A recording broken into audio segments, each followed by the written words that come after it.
respected chairperson, dear member. Today my topic is the lateral mass screw fixation. It is a very, I think we are not doing so frequently when we started this 10 to 15 years back. But it is the only, I think, most common posterior instrumentation in case of cervical spine other than this pedicular screw fixation, because pedicular screw fixation in this cervical spine is not so common. So in case of cervical spine, that is the lower cervical spine, the lateral mass is the safest and easiest method, as this was started in the year 1980s by the Roy Camilli, and they introduced this lateral mass technique. And this technique is the lateral mass. We have to identify this lateral mass. This lateral mass is the portion which is very easy to identify. There is various indication. There may be trauma, there may be reconstruction, there may be degenerative condition, there will be various pediatric spine problem that can be dealt with this posterior instrumentation, that is the lateral mass. And in this type, the important question should be why we should choose this posterior approach. What is the alignment of this cervical spine? If there is lordotic, straight, or kyphotic. And in posterior decompression without fixation is the primarily indicated for the lordotic and possibly straight spinal configuration. Now the question is, how rigid is the deformity? A single stage posterior approach is sufficient if the kyphosis is reduced by posturally corrected sagittal balance. So another thing is a fixed kyphotic deformity are absolute contraindication for the posterior approach. Now, what is the nature of the pathologic process and how many spinal levels are involved? And does the patient have any congenital stenosis? So in case of anterior surgery, this anterior interbody start grafting beyond 2 level, there is an increased chance of failure. And the supplemental posterior stabilization is required, or single stage posterior approach is more appropriate in this situation. And there is a subluxation of this cervical spine. This can be mobile or this can be static. In severe subluxation on dynamic imaging, laminectomy and stabilization with fusion through the posterior approach is sufficient. So another thing is that what is the patient baseline medical status? It is very important, because in case of older patient, they are more prone to develop swallowing dysfunction, or there may be the chance of gulf subsidence because of the osteoporosis of the cervical spine. So in this scenario, this older patient, this posterior approach is more and more appropriate. So what is the lateral mass?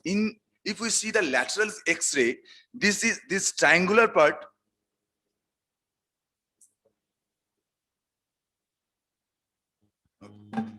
This quadrangular part is the lateral mass. And in the AP view, this is the lamina. This lamina ends with this quadrangular lateral mass. This lateral mass is very easy to identify perioperatively, because it is bounded above by the superior facet and the below by the inferior facet. There is nothing laterally, but the medially there is lamina. So this part is easily identified during operation. And this is the thing we should know in this cross section. This part is the lateral mass, and this is the pedicle. So if we target this pedicle, this can be towards this vertebral body, and there is a very narrow safety margin. There is a vertebral artery, and in this side, this is the spinal cord. So if we target this lateral part of the cervical spine, that is the lateral mass, this is the most safest and most safest part where we can put these screws. There is an anatomy, and we should use this lateral mass from C3 to C7. And if we target this pedicle screw, the direction will be towards this vertebral body. And this will be, there is the two vital structure. And if we target this lateral mass, this will be targeted laterally. So there is no such vital structure present in this lateral mass screw insertion technique. And these are the two basic technique, that is a McGrail and Loy Camilli. These are the very historical, because we have to know this technique first before putting lateral mass screw. So in this McGrail and the Roy Camilli, they both the thing is, there is slight difference. That is the entry point. This is the upper quadrant. If you divide this lateral mass into 4 quadrants, the upper quadrant and the inner quadrant is the starting point for the McGrail technique, and this is the midpoint, that is the starting point of the Roy Camilli technique. Another thing is that this is the lateral to the direction of the screw laterally. It is a 25-degree inclination. There may be 10 degrees. This is not much significant. And but the direction of the screw, that is the, it is parallel with the facet joint in case of McGrail technique, and it is perpendicular to the posterior spinal line in case of Roy Camilli technique. This is the basic difference between these two techniques.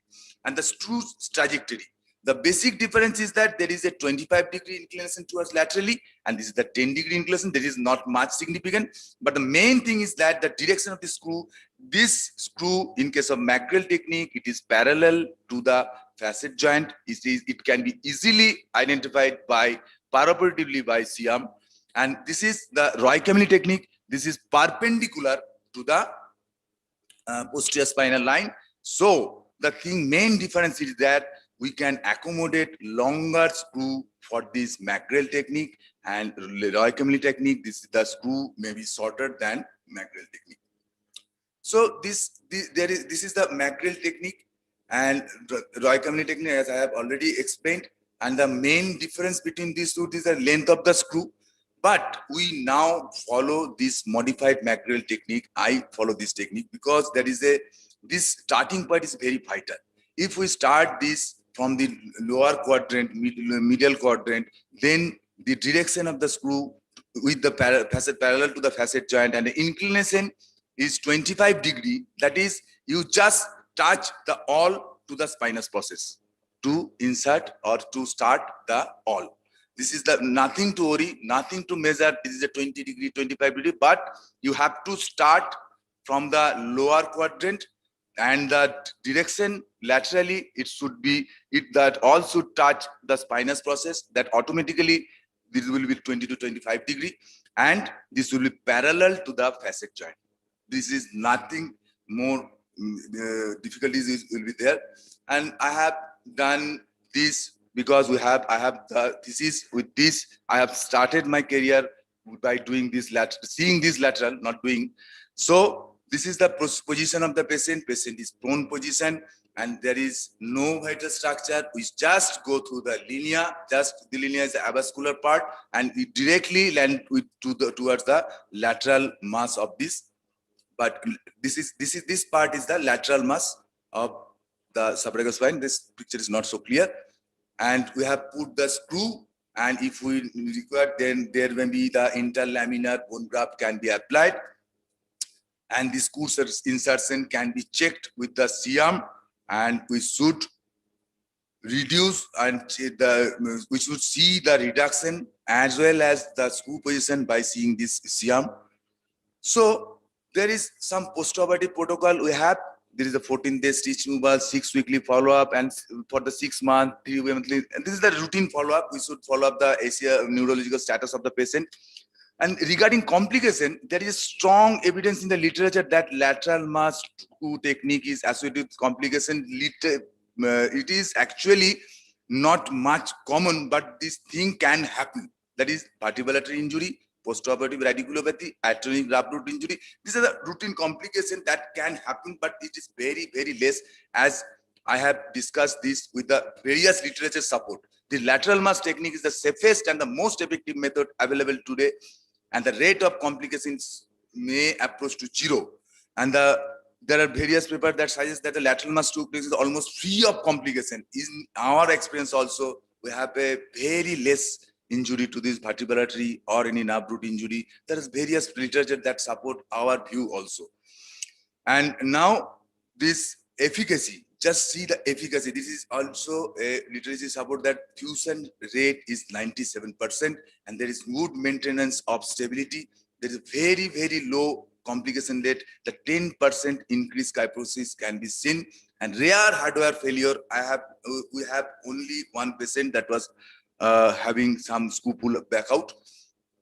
And the lateral mass screw safety is that the direction of the screw, if we parallel to this, if we do put the screw parallel with the facet joint, the nerve root will not be entrapped. If we target this to less parallel to the facet joint, then only we can hit the nerve root.